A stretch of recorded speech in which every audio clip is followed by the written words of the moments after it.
सरिता 24 रेसिपीजमध्ये परत एकदा आपलं स्वागत आहे। तर आज आपण करणार आहोत कडाकणी। आणि तुम्हाला कळालंच असेल तर नवरात्राची 5वी माळ उद्यापासून सुरू होते, ललिता पंचमी आहे। तर 5व्या माळेपासून कडाकणी करण्याची प्रथा असते, काही ठिकाणी 7व्या माळेपासून प्रथा असते। तर तुमच्याकडे कशी प्रथा आहे नक्कीच मला कमेंट्स करून सांगा। तर पहा, डाळीची कडाकणी आणि त्यानंतर मैद्याची कडाकणी अशी दोन प्रकारच्या कडाकण्या आपण बनवतो। बऱ्याच ठिकाणी एक प्रकारचीच बनवतात। तर आपण माहिती घेऊया आज मैद्याच्या कडाकणीची।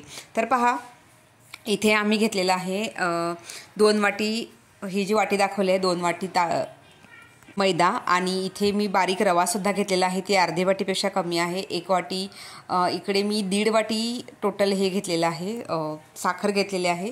तर मॅक्स 1.25 वाटीसुद्धा पुरते। तर ही साखर आपल्याला मिक्सरमध्ये दळून घ्यायची आहे, बारीक करून घ्यायची आहे। आणि का तर त्याची पावडर जर बनवून घेतली तर ती पटकन दुधात विरघळते किंवा पाण्यामध्ये सुद्धा विरघळते। तर इथे मी साधारण 1 ते 1.5 कप होईल एवढं मी पाणी घेतलेलं आहे। तर त्यामध्ये साधारण आपल्याला ही जी दळलेली साखर आहे तर ती 1.5 वाटी होईल एवढे मी ती दळलेली साखर घातलेली आहे, आणि त्यात विरघळून चांगलं घ्यायचं आहे। आणि त्यानंतर मला हे जे मिश्रण आहे ते मळायचं आहे, म्हणून त्यासाठी मी तेल थोडंसं तापवून घेतलेलं आहे। तर मी 4 चमचे तेल तापवून घेतलेलं आहे आणि यामध्ये कडकडीत गरम करून यामध्ये टाकलेलं आहे। पहा, तर हे एकजीव होण्यासाठी तर सगळ्यात पहिला मग चमच्याने हलवलं आहे, कारण मिश्रण गरम होतं। त्यानंतर चमच्याने हलवल्यानंतर थोडंसं गार झालं की मग आपण हाताने मळायला घ्यायचं आहे। आणि मळताना याच्यामध्ये आपण जे पाण्यामध्ये किंवा दुधामध्ये साखर विरघळून घेतलेली आहे तर ती मळताना तेच वापरायचं आहे।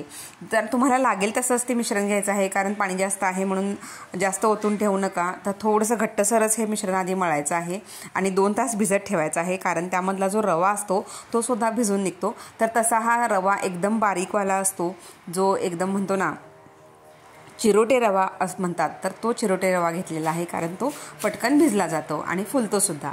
तर आता पहा, इथे मी मळताना तुम्हाला दाखवलेलं आहे, आणि यानंतर एकसारखं हे मळून घ्यायचं आहे। सुरुवातीला थोडंसं घट्टसर ठेवायचं आहे, 2 तास हे मिश्रण आपल्याला भिजत ठेवायचं आहे आणि ओलं कापड करून घट्ट पिळून घ्यायचं आहे आणि आपल्याला भिजत ठेवायचं आहे। 2 तासानंतर मग आपल्याला कडाकणी बनवायला घ्यायची आहे। म्हणजे समजा दुपारी करायचे असतील तर अगदी सकाळीच तुम्ही हे मळून ठेवा, जेणेकरून तुम्हाला दुपारच्या वेळेस सगळं आवरलं तर तुम्हाला कडाकणी करायला बरं पडेल। तर कडाकणी ही शक्यतो कडक असतात म्हणून त्याला कडाकणी म्हणत असावे। तर इथे मी लाटून कडाकणी करायला सुरुवात केलेली आहे।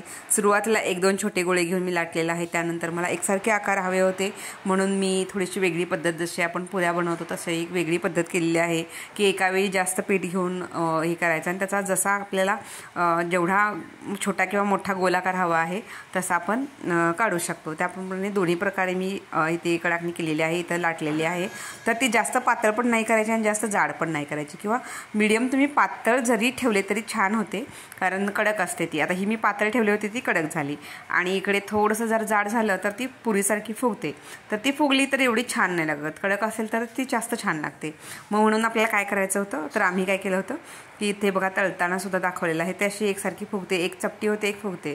तर त्यासाठी आपल्याला आम्ही काय केलं की जो आपला काटा चमचा असतो त्याने त्याला फोर्कनी आपण थोडंसं हे जर केलं, त्यामध्ये छेद पाडले तर ती पुरी सारखं तळलं जात नाही आणि ते अगदी कडक अशा कडाकणी जशा म्हणतो आपण तशा बनतात। तर पहा, पूर्वी एकमेकांच्या घरी कडाकणी आणि हे सारे फराळाचे पदार्थ दिले जायचे। सीमोल्लंघन झालं की देवीचं जे कडाकणी बांधलेलं असतात, नैवेद्य दाखवला असतो देवहाऱ्यावर, तर ती तोडण्याची प्रथा होती, ते तोडायचं आणि शिलंगण सुटायचं। त्यानंतर एकमेकांच्या घरी सोनं द्या सोनं घ्या हा जो प्रकार व्हायचा, तर लहान मुले किंवा मोठी माणसंसुद्धा एकमेकांच्या घरी जाऊन स्वतः सोनं आपट्याची पाणी म्हणून सोने म्हणून आपट्याची पाणी एकमेकांना द्यायचे, नमस्कार करायचे, आणि मग फराळसुद्धा केला जायचा। तर एकमेकांच्या घरी फराळाला जाणं, एकमेकांच्या घरी जाणं, ह्या प्रथा खूप सुंदर अशा होत्या। बऱ्याच त्या आता लोप पावत चाललेल्या आहेत। अजूनही गावाकडे असं एकमेकांच्या घरी जाऊन सोनं लुटण्याची प्रथा आहे। तर इथे बघा, मस्त कडक अशा कडाकणी काढलेल्या आहेत आणि देवीला त्याचा नैवेद्यसुद्धा दाखवलेला आहे। तर तुम्हाला ही रेसिपी कशी वाटली मला नक्कीच कमेंट्स करून सांगा। आवडली असेल तर लाईक, शेअर, सबस्क्राईब करायला विसरू नका, आणि अशाच छान छान रेसिपींसाठी सरिता 24 रेसिपीज या चॅनलला लाईक, शेअर, सबस्क्राईब करायला विसरू नका। तर अंबेमातेच्या नावाने चांग भलं।